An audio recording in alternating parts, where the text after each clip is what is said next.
消息，ngày tháng tổ nhẹ ly khói dễ cày gió. Ngày tiểu dân dòng xin bọt muông hàng bọt tò, mùa xuân tôi nhà si kiên bơi ăn to. Dính bơi to cha phụ nhít cây nhít chi, nhị hắn yêu trong cô quân kỳ têu xa tha. Còn tốt bơi to mấy con tốt nhị hè ăn phong hình, nhị hắn ca nhị têu xa lấy cầu xeo. Têu lý hơ ngày hắn xong xin nhị mô hẹn, nhị biểu hẹn ngày têu xa ly.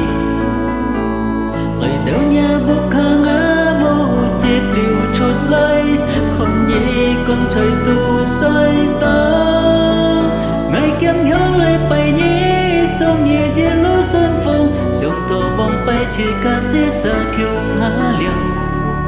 Ly hà chung ngày sống xa, ngô nhị trời xin biến ly, ngày tàu xa chỉ tông can.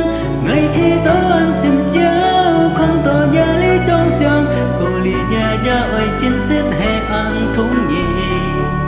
Khi tiệm tiệm xiang to nhị, kêu nhị ra kêu tròn, hy mong nhị sống tao thiên thọ.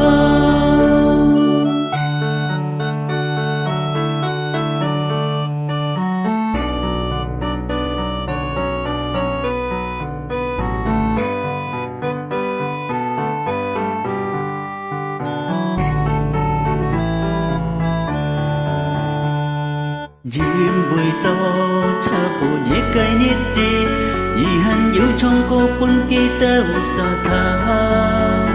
Còn tông bơi to mấy con tông nhị hay ăn phong hình, nhị hắn ca kỳ têu xa lấy cầu xeo.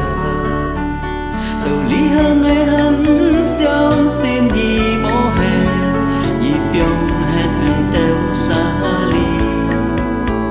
Lời têu nhà buộc hàng á mô chết liều chốt lấy, còn nhị con trời tu xoay ta.